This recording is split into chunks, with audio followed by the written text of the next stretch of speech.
পুনৰ পোহৰলৈ আহিছে অসমত চলি থকা ভুৱা প্ৰমাণপত্ৰৰ ৰমৰমীয়া বেহাৰ ন তথ্য। যোৰহাটৰ পৰা চলি আছে ভুৱা প্ৰমাণপত্ৰেৰে নিযুক্তি কেলেংকাৰীৰ ঘটনা। কেন্দ্ৰীয় চৰকাৰৰ চাকৰিত নিযুক্তি লাভৰ বাবে বহিৰাজ্যৰ যুৱকে ব্যৱহাৰ কৰিছে অসমৰ স্থায়ী বাসিন্দাৰ ভুৱা প্ৰমাণপত্ৰ। অসমৰ স্থায়ী বাসিন্দাৰ প্ৰমাণপত্ৰ, জাতিগত প্ৰমাণপত্ৰ, বাৰ্ষিক উপাৰ্জনৰ প্ৰমাণপত্ৰ জালিয়াতিৰে ভুৱাকৈ প্ৰস্তুত কৰি অসমৰ বাহিৰৰ একাংশ ৰাজ্যৰ বহু যুৱকে কেন্দ্ৰীয় চৰকাৰৰ অধীনস্থ কেইবাটাও বিভাগত চাকৰি লাভ কৰিছে। যোৱা জুন মাহত ফাদিল হৈছিল অসমৰ কোটাত নিযুক্তি লাভ কৰাৰ এই বিস্ফোৰক তথ্য।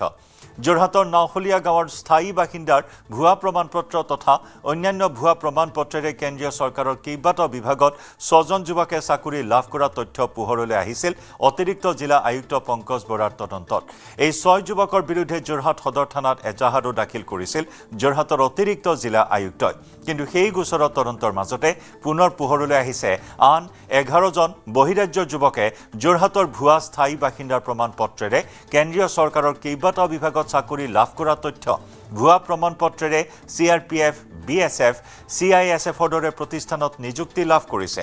ইতিমধ্যে যোৰহাটৰ জিলা আয়ুক্তৰ কাৰ্যালয়ৰ পৰা হোৱা তদন্তত এয়া প্ৰমাণ হোৱাত ১১জন যুৱকৰ বিৰুদ্ধে থানাত এজাহাৰ দাখিল কৰিছে অতিৰিক্ত জিলা আয়ুক্তই।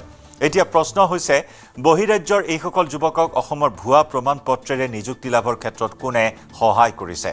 এই কেলেংকাৰীত কোনো প্ৰভাৱশালী লোক জড়িত আছে নেকি? বৰ্তমান তাক লৈ সৃষ্টি হৈছে বহু প্ৰশ্নৰ। সঁচা ক'বলৈ হ'লে এইটো আজি কথা নহয়, আজি যিমান বাৰত ভৰ্তি হৈছে আমি প্ৰায় কেইবাবছৰ আজি 2017 চনৰ মানৰ পৰা দেখি আছোঁ এইটো স্কেমত চলি আছে। আৰু ইয়াত বহুতে কেইবাবাৰ হুলস্থুল হৈছে। আমি মানুহ নি পেলাই নি এনেকৈ থানাত চমজাই দিছোঁ ধৰক। তাৰপিছতে ধৰক এইটো বন্ধটো হোৱা নাই এতিয়া, এইটোৱে চলি আছে ধৰক।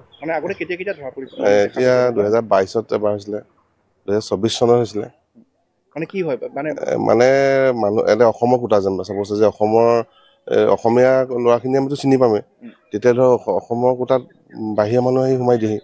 ডকুমেণ্টছ চেক কৰি গম পায়তো অসমীয়া ল'ৰা নহয়, হাৰিয়ানা, UP, বিহাৰ ফালৰ ল'ৰা। অসমীয়া একোৱে নাজানে। তাৰপৰা ডকুমেণ্ট দেখিব ক'ৰবাত তিনিচুকীয়া, গুৱাহাটী ধৰক, কেতিয়াবা যোৰহাটৰো ধৰক ওলাব এনেকুৱা। তেতিয়া আপুনি মুখে মাতিব নহয় আৰু তেতিয়া ভাবোঁ কি জানি কোন হয় বোলে, এইটো আমি ইয়াতে থকা বোলে, আমুক স্কুলৰ পৰা পঢ়া। এই সাংঘাতিক ডকুমেণ্টছ, চব ডকুমেণ্টছ উলিয়াই দিয়ে, এইটো জেড উলিয়াই দিয়ে। এইবোৰ কি কিবা চিষ্টেমত খেলি মেলি হৈ আছে, সেইটো কাৰণে পাৰিছে। আৰু তেওঁলোকে আহি পেলাই ইয়াত খাৰাহে হয় আৰু 99% তেওঁলোক চাকৰি পোৱাটো চিয়ৰ। যোৰহাটৰ পৰা আমাৰ সতীৰ্থ গৌতম বৰাৰ সৈতে সংযুক্ত হৈছোঁ। গৌতম, জুন মাহতো এই সন্দৰ্ভত নিউজ 18ৰ অনুসন্ধানত বহুখিনি তথ্য পোহৰলৈ আহিছিল, বিস্ফোৰক তথ্য, অৰ্থাৎ সেই নেক্সাছ এতিয়াও সক্ৰিয় যোৰহাটত। হয়, নিশ্চয়কৈ জয়ন্ত চাওক, যোৱা জুন মাহত অসম নৰ্থ ইষ্টে পোনপ্ৰথমভাৱে এই ভয়ংকৰ কেলেংকাৰী তথ্য পোহৰলৈ আনিছিলোঁ।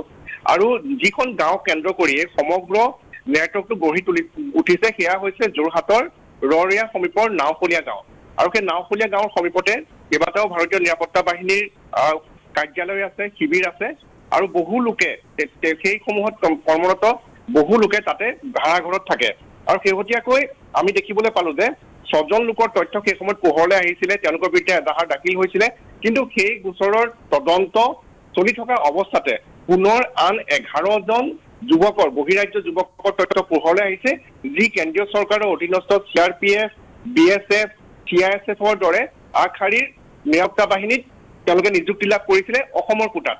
আৰু তেওঁলোকে যিসমূহ নথি পত্ৰ ব্যৱহাৰ কৰিছিলে, স্থায়ী বাসিন্দা প্ৰমাণপত্ৰ দেখুওৱা হৈছে যোৰহাটৰ নাওশলীয়া গাঁৱৰ, ঠিক সেইদৰে নন ক্ৰিমিলিয়াৰ চাৰ্টিফিকেট, তেওঁলোকৰ OBCৰ যি ভুৱা জাতিগত প্ৰমাণপত্ৰ, সকলোখিনি যোৰহাটৰ পৰা উলিওৱা দেখুওৱা হৈছে।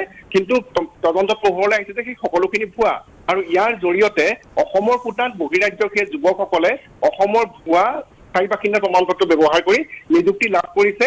আৰু ইয়াৰ ফলত বহু অসমীয়া যোগ্য যুৱক যুৱতী বঞ্চিত হৈছে।